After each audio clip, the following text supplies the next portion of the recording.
அனைவருக்கும் வணக்கம். நான் வாத்தி விலாகு சேனலில் இன்றைக்கி போன வாரம் பாமன் சாமி கோயிலை பற்றி நம்ம தெரிஞ்சுக்கிட்டோம். இன்றைக்கி நம்மளுக்கு தெரிஞ்ச விஷயத்த ஒன்று பகிர்ந்துக்கலாம். இது 2வது வீடியோ.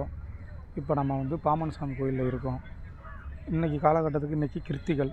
இன்றைக்கி பார்த்திங்கன்னா அனைவரும் கோயிலுக்கு எல்லோரும் சாமி வணங்குறதுக்கு நம்ம செல்கிறோம்.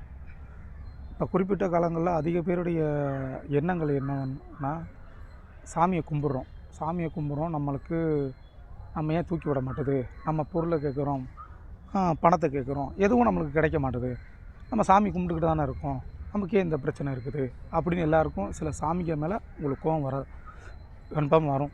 பட் இருந்தாலும் நான் என்ன சொல்கிறேன்னா, சாமிக்கிட்ட கேட்க வேண்டியது அருள் தான் கேட்கணும். பொருளை கேட்டால் சாமி கொடுக்காது. உங்களுடைய ஞான அறிவை அதிகமாக்கும் சாமி.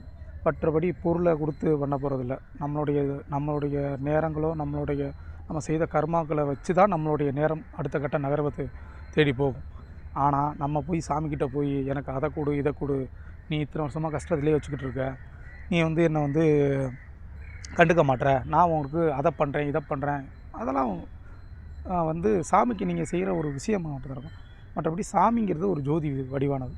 அந்த ஜோதி உங்களுக்கு வழியை காட்டு தான் ஒழிய உங்களுக்கு பொருளை அள்ளி கொடுக்க போகிறதில்ல. ஆனால் அந்த பொருளும் பொண்ணும் உங்களுக்கு சேர வேண்டிய நேரத்தில் கரெக்டாக உங்களுக்கு சேரும். அது வரைக்கும் சாமியை நம்ம எப்போதும் கும்பிட்டுருக்கோம். சாமிக்கிட்ட அருளை மட்டும்தான் வாங்க முடியும். பொருள் கிடைக்காது. நீங்கள் அந்த எண்ணத்தை முழுமையாக விட்டுருங்க. நம்ம சாமிக்கிட்ட ஒரு வேண்டுதல், ஒரு டிமாண்ட் அல்லது நம்மளுடைய தேவை அப்படின்னு நம்ம ஒரு சாமிக்கு நம்ம வழிபாடு செய்ய ஆரம்பித்தோம்னா, அந்த தேவை கிடைக்காத பட்சத்தில் நம்ம அந்த சாமியை வெறுக்கக்கூடும். அதனால் தேவையின்றி